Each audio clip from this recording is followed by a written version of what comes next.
Shalom, selamat sore, selamat malam Bapak Ibu saudara kasih Tuhan. Hari ini Selasa 23 Januari ya, kita akan mendengar sebagian kebenaran firman Tuhan dalam pesan gembala. Ya, mari kita awali di dalam doa.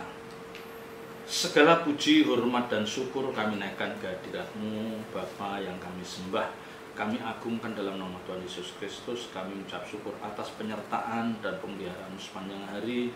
Kami mengucap syukur atas segala berkat jasmani rohani yang Kau sediakan bagi kami. Dan tiba saatnya kami akan belajar sebagian kebenaran firman-Mu. Urapi hamba-Mu, taruh perkataan dalam mulut bibir hamba-Mu, biar apa yang hamba-Mu sampaikan akan menjadi berkat bagi banyak orang. Terpuji nama-Mu kekal selama-lamanya. Dalam nama Tuhan Yesus Kristus kami menyerahkan jalannya pemberitaan ini dalam tangan kuasa-Mu. Haleluya. Amin. Bapak Ibu Saudara yang dikasih Tuhan, pada sore malam hari ini ya kami akan menyampaikan sesuatu yang pasti Bapak Ibu Saudara sudah sering dengar, tetapi tidak ada salahnya kami mengingatkan kembali karena hal ini penting. Ini yang melandasi bagi hidup orang percaya, ya. Kedewasaan, ya, pertumbuhan kekristenan, ya, semakin menjadi orang-orang percaya dengan kualitas manusia batiniah yang sangat tinggi, ya, yang sampai membuat Tuhan itu bangga. Itu harus dibangun dari landasan kebenaran firman Tuhan yang benar, ya, yang kelihatannya sederhana, tapi di balik itu ada pesan yang penting yang harus kita tangkap dan harus kita bisa kenakan dalam hidup kita sehari-hari. Ya, saya mengatakan demikian karena saya sendiri merasakan, ya, ketika saya diperkaya dengan kebenaran-kebenaran firman Tuhan yang luar biasa itu, tidak serta-merta hidup saya berkualitas baik di hadapan manusia maupun di hadapan Tuhan. Ya, tidak serta-merta. Ya, karena seperti Alkitab katakan, firman itu harus kita renungkan siang dan malam. Ya, lewat kebenaran-kebenaran yang kita pahami, Tuhan akan menunjukkan di mana letak salah kita. Tuhan mau menunjukkan di mana kita seringkali keliru, seringkali tidak tepat. Jadi kebenaran firman Tuhan itu direnungkan siang dan malam itu karena itu sebagai apa? Sebagai tolok ukur barometer untuk bisa menilai hidup kita. Orang yang tidak mengerti kebenaran firman Tuhan, dia tidak akan bisa menilai hidupnya dengan benar. Ya, ingat, orang yang tidak mengerti, tidak memiliki pemahaman firman dengan lengkap dan benar, dia tidak mungkin bisa menilai hidupnya dengan benar. Ya, tentu dia akan bisa menilai dari kacamata dia. Ya, apa yang dia, filosofi yang dia bangun yang itu bukan dari kebenaran firman Tuhan. Nah, orang seperti ini dia tidak akan pernah bisa menunjukkan kesalahan orang-orang yang dia kasihi. Jadi ketika anaknya berbuat salah, dia tidak tahu di mana salahnya anak ini. Ya, padahal itu bagi orang tua penting. Ya, penting kita tahu kesalahan orang tua, kesalahan anak-anak kita, orang-orang yang kita kasih itu. Bukan kita untuk mempermalukan dia, bukan kita untuk menegur supaya orang itu atau mereka itu menghormati karena kita merasa lebih benar dari mereka, bukan itu. Ya, tujuan kita menegur, mengingatkan kesalahan orang lain itu bukan untuk menunjukkan bahwa kita lebih rohani, bukan di situ. Ya, bukan di situ. Ya, kalau kita menegur orang-orang yang kita kasih dan yang saya tandaskan, ya, yang perlu saya tandaskan, Bapak Ibu saudara harus ada keberanian, ingat, harus ada keberanian menegur kesalahan orang lain. Ya, dengan tentu dengan bahasa yang tidak melukai. Ya, karena bagaimanapun juga kita tidak menginginkan orang yang kita kasih itu hidup dalam kesalahan terus. Hidup dalam kesalahan terus, melenceng yang akhirnya dia bisa terhilang dari hadapan Tuhan. Kita tidak menginginkan hal itu. Ya. Kita selalu memikirkan bagaimana ini, ya, bagaimana ini membawa menuju ke arah perbaikan. Ya, jadi kalau misalnya kita punya anak yang anak 2 atau berapa yang seringkali mereka berselisih dan itu intensitasnya sering, ya. Dan perselisihan itu dilandasi dengan apa ya? Ada 1-2 orang anak kita yang konsep berpikirnya tidak alkitabiah. Nah, ini kita harus nggak boleh kita diam. Jangan perselisihan anak-anak kita itu meruncing. Jangan perselisihan anak cucu kita itu meruncing. Jangan, ya. Itu nanti meninggalkan kepedihan di saat kita tua. Kita tidak menyaksikan mereka bisa akur, bisa rukun. Waduh, itu menyedihkan. Ya, maka nasihat untuk selalu rukun, saling menghormati, tidak melukai itu sangat penting. Ya, menolong itu sangat penting. Itu yang bisa kita sampaikan. Dan pada kesempatan ini saya mengajak Bapak Ibu Saudara melihat dalam kitab Pengkhotbah pasal 12. Ya, pengkhotbah itu dia itu dikatakan bahwa pengkhotbah itu anak Daud, raja di Yerusalem. Ya, kalau dikatakan di Pengkhotbah 1 ayat 1 dikatakan inilah perkataan pengkhotbah anak Daud, raja di Yerusalem. Itu tentu pengkhotbah itu sudah merasakan betapa nikmatnya hidup di lingkungan kerajaan. Dia pasti tidak mengalami kesulitan dalam segi materi kehormatan, ya, karena dia anak raja dan kita tahu Raja Daud adalah raja yang sangat luar biasa ini. Ya, kita lihat Pengkhotbah pasal 12 ayat 1 akhir kata, selain pengkhotbah berhikmat, ya, dikatakan pengkhotbah itu berhikmat, ia mengajarkan juga kepada umat itu pengetahuan, ia menimbang, menguji dan menyusun banyak amsal. Pengkhotbah berusaha mendapat kata-kata yang menyenangkan dan menulis kata-kata kebenaran secara jujur. Kata-kata orang berhikmat seperti kusa dan kumpulan-kumpulannya seperti paku-paku yang tertancap diberikan oleh satu gembala. Lagi pula anakku, waspadalah, membuat banyak buku tak akan ada akhirnya dan banyak belajar melelahkan badan. Akhir kata dari segala yang didengar ialah, ya, saya ulangin ayat 13. Akhir kata dari segala yang didengar ialah takutlah akan Allah dan berpeganglah pada perintah-perintahnya, karena ini adalah kewajiban setiap orang percaya. Karena Allah akan membawa setiap perbuatan ke pengadilan yang berlaku atas segala sesuatu yang tersembunyi, entah itu baik, entah itu jahat. Kita tahu bahwa pengkhotbah itu menulis amsal, ayat-ayat kebenaran-kebenaran. Ya, dia orang yang berhikmat, dia orang yang pandai.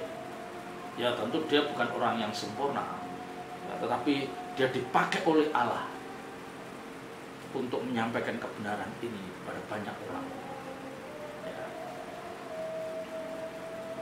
Ya, ayat 10. Pengkhotbah berusaha mendapat kata-kata yang menyenangkan dan menulis kata-kata kebenaran secara jujur. Ya, dia mencari kata-kata yang menguatkan, yang menghiburkan, dan berusaha menulis semua itu dengan jujur. Jadi ilham roh yang dia terima itu ditulis dengan jujur, tanpa ada motivasi tersembunyi dari setiap tulisannya itu. Semua yang dia tulis itu dalam pimpinan Roh Kudus. Ya, karena Alkitab katakan, ya, kebenaran itu, ya, firman Tuhan itu dituliskan oleh mereka yang diilhami oleh Roh, mendapatkan ilham Roh. Kata-kata orang berhikmat seperti kusa dan kumpulan-kumpulannya seperti paku-paku yang tertancap diberikan oleh satu gembala. Diberikan oleh satu gembala. Paku seperti diukir dalam loh jiwa kita, kata-kata kebenaran itu, supaya dia tidak lupa. Jadi digoreskan oleh satu gembala, seorang gembala di dalam loh hati kita, ya, supaya kita selalu ingat akan kebenaran itu. Yang itu yang akan membentengi supaya kita tidak hidup liar seperti orang dunia yang tidak mengerti kebenaran. Ya, saya harus mengatakan hal ini. Kita jangan hidup liar seperti orang dunia. Hidup liar yang saya maksud ini bukan berarti kita jadi pemabuk, peminum, ya, keluar masuk night club, ya, atau keluar masuk lapuk tua, ya, atau kita berjudi main perempuan. Itu itu memang hidup liar, tetapi tidak hanya di situ. Hidup liar di sini tentu berbicara tentang di mana orang percaya itu menjalankan hidupnya itu seperti selera jiwanya. Ya. Jadi bagaimana dia nanti kalau orang yang hidup liar itu bagaimana dia menabrak aturan, ya, menabrak aturan-aturan atau budaya-budaya yang itu memang harus kita hormati, ya. Yang sering dan yang harus kita takuti itu apa? Yang sering. Bagaimana anak terhadap orang tua, perlakuan anak terhadap orang tua, perlakuan anak terhadap mertua. Ya, jangan mentang-mentang anaknya S1, S2 terus orang tuanya, mertuanya hanya tamatan SMA atau SMP terus dia tidak menghormati. Ya, dia bisa mengeluarkan kata-kata yang melukai orang tuanya, melukai mertuanya, melukai saudara yang lebih tua. Ini yang liar. Ya. Jadi orang yang liar itu dia harus orang yang main berzina, mabuk, terus ikut geng-geng yang enggak jelas, bukan. Tetapi orang yang perilakunya itu menyimpang dari kebenaran firman Tuhan. Ya, makanya saya katakan tadi di depan, dia tidak punya ukuran untuk menilai apakah yang dia lakukan benar atau salah, itu dia tidak menilai karena dia tidak dibekali, tidak punya landasan kebenaran firman Tuhan yang cukup, yang lengkap. Dan ini yang sering saya jumpai, ketika orang itu merasa benar, dia itu memperlakukan orang lain seenaknya, sewenang-wenang, ya, cenderung menghakimi, membunuh karakternya, menghina. Memang dia benar, memang saya tidak katakan dia salah, tetapi jangan karena kita benar kita bisa sewenang-wenang terus liar memperlakukan orang lain. Apalagi kalau itu, ingat, kalau itu orang tua kita, mertua kita, saudara kita yang lebih tua, atau saudara kita siapapun yang lebih muda. Ya, amarah kita itu muatannya harus membuat orang lain bertobat. Ingat, amarah kita harus membuat orang lain bertobat dan mereka berbalik ke dalam jalan yang benar. Amarah kita tidak boleh melukai orang itu. Ya, amarah kita tidak boleh membuat hubungan kita dengan mereka itu putus. Amarah kita tidak boleh merendahkan harga diri orang itu. Ya, seolah-olah orang itu tidak berharga di mata kita. Tidak boleh. Amarah kita harus amarah yang kudus. Amarah ilahi yang membuat orang lain bertobat, yang membuat orang lain akan menangis karena dia merasa ditegur dengan cara yang benar. Ya, saya katakan hal ini penting karena banyak orang marah tanpa kendali. Orang marah hanya memuaskan hawa nafsu. Orang marah hanya ingin dilihat bahwa dia punya kekuatan, dia punya wibawa, dia punya kuasa. Ini salah. Marah yang benar harus membuat orang yang kita marah itu bertobat, berbalik dari jalan yang salah. Itu marah yang kudus, itu marah yang ilahi. Ya, dan Bapak Ibu jangan punya pikiran. Ingat, jangan punya pikiran, aku tidak peduli dengan engkau. Misalnya, dia telah melukai kita dan kita mengucapkan, aku tidak peduli dengan kamu. Ya, itu bahasa yang tidak ada di dalam Alkitab. Bahkan orang yang jelas-jelas membenci kita, memusuhi kita, Alkitab katakan kita harus mendoakan, kita harus memberkati, kita harus mengasihi. Apalagi kalau itu masih ada hubungan famili, hubungan saudara, aduh, jauhkan itu. Jauhkan itu. Lagi pula ayat 12, lagi pula anakku, waspadalah, membuat banyak buku tak akan ada akhirnya, dan banyak belajar melelahkan badan. Ya, ini pengkhotbah mau mengatakan bahwa apa yang kita perbuat itu, ya, itu sepertinya sia-sia.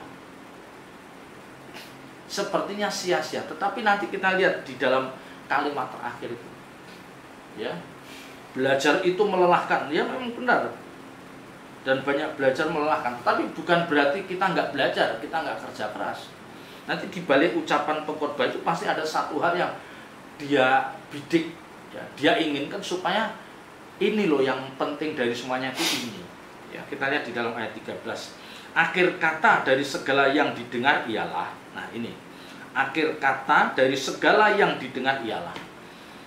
Jadi ketika kita mendengar kebenaran firman Tuhan, mendengar petuah, mendengar nasihat, mendengar khotbah-khotbah itu, Kita banyak mendengar, karena memang Alkitab katakan kita sedikit berbicara tetapi banyak mendengar. Baik itu mendengar kebenaran firman Tuhan, baik itu mendengar keluhan atau curhat orang lain yang mereka perlu kita tolong. Kita lebih banyak mendengar daripada banyak berbicara. Tetapi dikatakan akhir kata dari segala yang didengar ialah takutlah akan Allah dan berpeganglah pada perintah-perintahnya, karena ini adalah kewajiban setiap orang. Ya. Jadi setelah kita mendengar banyak hal, ujungnya takut akan Tuhan dan lakukan perintah-perintahnya. Dua hal ini yang seringkali saya sampaikan, ya, yang takut akan Tuhan memang pernah saya sampaikan tapi tidak sering. Tetapi untuk melakukan apa yang kita pahami, mengenakan dalam hidup kita kebenaran yang kita pahami, itu hampir selalu saya katakan. Banyak orang mengerti kebenaran, banyak orang diperkaya dengan firman-firman yang luar biasa, tetapi dia tidak berani mengenakan dalam hidupnya. Artinya apa? Hidupnya tidak memberkati. Hidupnya menjadi batu sanggungan. Ya, karena dia hanya mendengar. Ya, secara kognitif dia diberikan banyak pengetahuan, banyak hal baru, dan cukup bangga dengan punya itu. Tapi perkataannya, ucapan, tindakannya melukai banyak orang. Ya, yang seringkali saya sampaikan itu di medsos itu, ya, saling serang sesama hamba Tuhan itu kan pasti hamba Tuhan itu banyak mendengar, dia banyak mengajar, tapi apa yang beliau lakukan kan kadang-kadang kan menyedihkan, memprihatinkan. Ya, masing-masing mengklaim lebih dari yang lain, masing-masing merasa lebih dipakai oleh Tuhan. Ya, masing-masing seperti menjadi polisi teologia menghakimi dengan, ya, kita tidak usah gelisah gentar dengan apa yang dilakukan oleh orang lain, apalagi kalau dia hamba Tuhan. Ya, karena Alkitab katakan kalau itu bukan berasal dari Allah, dia akan punah. Ini pegangan saya itu. Saya lihat hamba Tuhan yang dipakai, oh, amin, puji Tuhan. Ya, terlepas apakah hamba Tuhan itu benar-benar dipakai Allah atau itu hanya emosi atau kamuflase dari hidupnya, saya tidak menghakimi. Tetapi kalau itu bukan dari Allah, lama-lama pudar, lama-lama hilang. Tetapi kalau itu dari Allah, tidak seorang pun bisa menghentikan. Itu prinsipnya. Ya. Jadi kalau ada hamba Tuhan lebih dipakai oleh Tuhan luar biasa, ya kita doakan. Ya. Dia dipakai untuk kesembuhan mujizat, dipakai untuk mengajar, dipakai untuk macam-macam. Ya. Itu pegangan kita. Kalau itu memang dari Allah, tidak ada orang yang bisa menghentikan. Tetapi kalau itu bukan dari Allah, pasti Tuhan sendiri akan menghentikan. Nanti hilang. Dan kita saksikan. Ya, saya pribadi melihat hamba-hamba Tuhan yang dulu dikagumi banyak orang, hari ini hilang namanya. Ya, hilang. Ya, itu menunjukkan bahwa dia apa yang dia dilakukan dulu itu puluhan tahun yang lalu bukan dari Allah. Nah, hanya karena pintar mengemas ibadah, mengemas kebaktian, bisa. Ya, tetapi kita lihat kalau itu bukan dari Allah, pasti Allah akan bikin pudar karena membahayakan bagi Allah. Tapi diizinkan besar, oh ya bisa. Ya, karena itu untuk penampilan juga. Allah mau lihat mana orang-orang yang teguh berdiri dengan pengajarannya dan mana yang gampang terumbang-ambingkan oleh rupa-rupa pengajaran. Karena Alkitab mengatakan berilah teguh, jangan kita diumbang-ambingkan oleh rupa-rupa angin pengajaran. Pengajaran yang benar itu harus membawa kita semakin takut akan Tuhan. Itu semakin memiliki kekuatan, gairah untuk hidup dalam kesucian Tuhan, untuk tidak mencintai dunia, dan yang ketiga bertanggung jawab supaya hidupnya tidak mengganggu orang lain. Itu pengajaran yang benar. Ya. Hidupnya tidak akan mengganggu orang lain. Utang, misalnya ini sering saya pinjam uang seenaknya, nanti nggak ngembaliin lah, inilah, banyak merepotkan orang lain. Tapi di satu sisi dia mengklaim bahwa aku ikut dalam pelayanan, aku dipakai Tuhan, tapi hidup banyak mengganggu orang lain. Jangan ngomong kamu dipakai Tuhan. Kalau kamu benar-benar dipakai Tuhan, hidupmu tidak akan mengganggu orang lain. Itu kuncinya. Ya, kamu hidup bertanggung jawab, Memang ada orang-orang yang sementara ya harus kita tolong, kita topang, itu oke. Tetapi kok sepanjang itu terus ketergantungan pada orang lain, ketergantungan pada orang lain itu sangat kuat, ya itu merepotkan. Ya, jadi pengkhotbah itu katakan ujungnya ini akhir kata dari segala yang didengar Allah. Jadi akhir dari semua yang kita dengar, ibadah yang kita lakukan, pelayanan yang kita kerjakan. Kita ikut penginjilan, ikut Bible studi, ikut KKR, kita bahkan jadi pengajar. Ujung dari semua itu adalah takutlah akan Tuhan dan berpeganglah pada perintah-perintahnya, karena ini adalah kewajiban setiap orang. Takut akan Tuhan, artinya takut akan Tuhan. Kalau orang tuh mulai sudah ada di dalam diri orang itu ada takut akan Allah, takut akan Tuhan. Yang pertama, pasti dia takut berbuat dosa. Itu yang pertama, dia takut berbuat dosa. Ya, makanya hidupnya akan hati-hati. Tidak mudah melukai orang lain, tidak mudah merugikan orang lain, ya, tidak mudah menghakimi orang lain. Dia takut akan Allah. Ya. Dan orang yang mengerti kebenaran firman Tuhan ujungnya ke sana. Makanya tadi pengkhotbah katakan, ya, membuat banyak buku tak akan ada akhirnya, dan banyak belajar melelahkan. Apa artinya membuat banyak buku belajar? Tidak ada artinya kalau ujungnya muaranya kamu tidak menjadi orang yang takut akan Tuhan. Ya. Apa artinya kita capek-capek melayani, ya, membangun pelayan, tapi kalau ujungnya kita tidak menunjukkan sebagai orang yang takut akan Allah. Ya, bahkan podcast katakan, ya, membuat banyak buku tak akan ada akhirnya. Memang benar. Orang kalau dikaruniai hikmat itu membuat buku itu banyak. Sebulan 3 bulan sekali dia nulis buku. Ya. Belajar, banyak orang yang maniak dengan belajar dan memang dikatakan melelahkan badan. Tapi ujungnya itu harus membentuk sampai titik tertentu. Kita menjadi orang-orang yang takut akan Tuhan. Takut akan Tuhan artinya apa? Kita takut berbuat dosa, takut melukai perasaan Tuhan. Ya. Kalau dalam diri orang percaya sudah ada perasaan, aku takut melukai perasaan Tuhan, aku takut membuat Tuhan berduka. Orang-orang seperti ini tidak mudah berbuat dosa. Memang dia bisa berbuat salah, tapi bukan perbuatan dosa. Bapak Ibu Saudara, saya ingatkan, harus bisa membedakan mana perbuatan salah dan mana perbuatan dosa. Ya, perbuatan salah misalnya Bapak Ibu Saudara keluar nyetir nggak bawa SIM. Ada apa? Serempetan, akhirnya berurusan dengan polisi karena nggak bawa SIM. Ya udah, urusan itu berbuat salah. Ya, kalau berbuat salah, kalau perbuatan salah kita itu pasti ditandai dengan apa? Penyesalan. Nyesal aku tadi. Ya, marah yang emosi itu bisa itu dikatakan salah karena emosi, tapi juga bisa dosa. Nah, kalau perbuatan dosa itu perbuatan kita yang akan timbul lagi, kita ulang untuk kita lakukan. Ya. Kalau orang lupa membawa SIM atau SNK itu nggak mungkin tiap hari. Orang lupa manasin sayur itu sampai gosong itu salah. Tapi dosa enggak. Apa dia tiap hari akan memanasi sayur dengan gosong?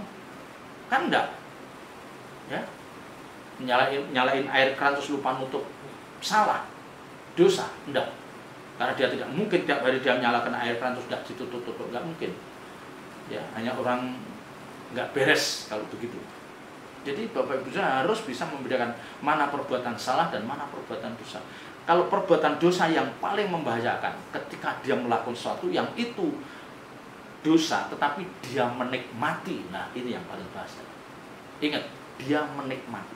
Jadi dia marah, membuat orang yang dimarahi takut, ya, menghormati tapi dengan hormat dengan cara yang tidak benar.